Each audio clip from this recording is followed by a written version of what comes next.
Good morning and welcome to Radio Friends on this Tuesday, May the 5th. And I've got Alex George on the other end of the line from Columbia. Good to have you, Alex. Good morning. Hi, Paul. Good to be here. Yeah, now you are a book author. How many books have you written, Alex? I've written 7 in total. Yeah, and your new book, the latest book, is being released today, correct? Yes, today. It's been a long time coming, but the day is finally here. The name of the book is?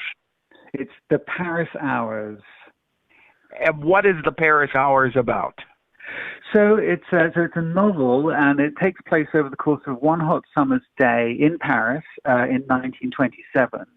And there are really 4 stories that are woven together in alternating chapters. And while the stories interconnect and cross-pollinate with each other, each has its own principal character.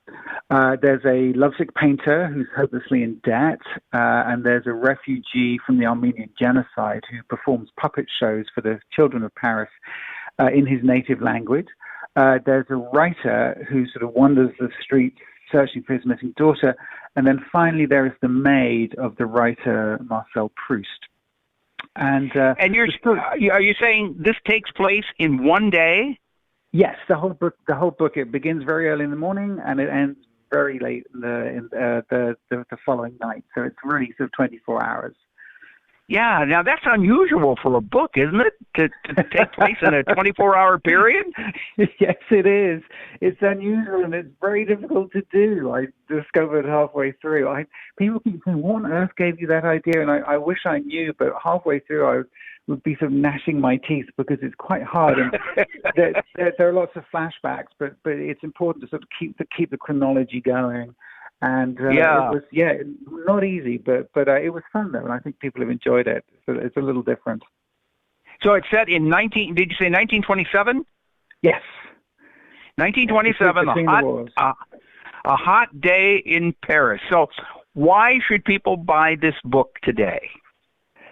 Well, what a good question. I think that it is everyone is looking for ways to escape the news and everything that's going on. And certainly the people who have read it so far have all said that, you know, in this sort of times of pandemic, it's a wonderful way of doing a little bit of armchair traveling, if you like. Right. And even if we can't leave our houses, we can at least open the pages of a book and travel that way. And, you know, Paris is a fine place to be. I lived there for some time. So how can they get the book? We're about out of time, Alex, but how can they get the book? So you can go online and buy it at places like Amazon and places like that. We also have lots of signed copies at Skylark Bookshop as well. And we're doing curbside delivery these days, so people can come by and pick it up. All right, Alex George, thank you, and best of luck with the book release today. Thanks, Paul. Good to talk to you. Okay. It's called The Paris Hours. Stay safe, Alex. Thank you. You too. All right. Now, my next guest is also a friend of mine, Dr. Philip Batson, and Dr. Batson and his wife run Columbia Healthy Smiles. It's a dentist office. You know, a lot of times you talk about going to the dentist, you say, "Ooh," well, but no, they make it nice for you. How are you, Dr. Batson? Doing great, Paul. Thank you for having me on, and thank you for those kind words. Yeah, you're welcome. Well, your wife is from Hawaii, so when I see her, I get to say aloha, and it's nice to look at that smiling face of hers. I see a Hawaiian person. Oh, absolutely. Yeah, she brings that spirit and that warmth. Right. Now, this has been a tough time for everybody, and dentist offices have been operating kind of as a skeleton crew. You've only been handling emergencies, correct? That's correct. Yeah, ever since the American Dental Association came out with some guideline recommendations, it was in the middle of March that they had recommended offices at their discretion do emergency-only treatment, and our office has been following that very closely with the CDC and the ADA, and along with our local recommendations. Yeah.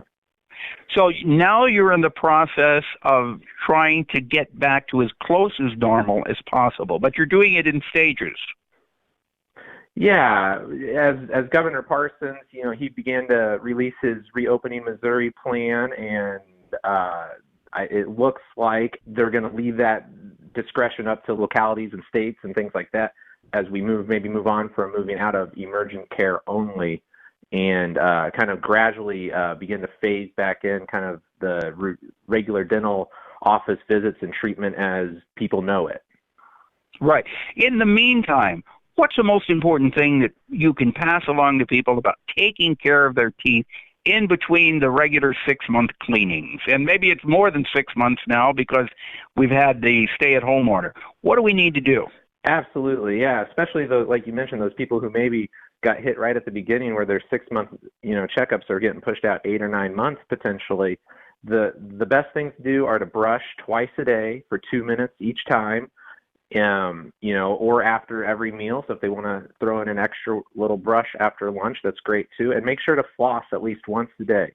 And if you have trouble flossing, a water pick is a great alternative to that to go in and help keep things clean. And also a mouth rinse is also very beneficial. One, with some fluoride in it can to help keep the enamel of the teeth nice and strong. And that can be a good adjunct for people to add in, maybe if they're going a little bit longer right now in between their checkups. So you're saying a mouthwash is a good thing to do? A mouthwash that has enamel in it? A mouthwash that has fluoride in it to help. Fluoride. A mouthwash that has fluoride in it. Okay. And the water pick. And the water pick, yeah. Does a water pick take the place of flossing if you don't floss? It doesn't. It helps, but it does not replace flossing. Okay. It's a good extra thing, especially for maybe people who have a lot of restorations or work in their mouth. It can help kind of clean off things better, but the floss really helps with the health of the gums and the strength of the gums.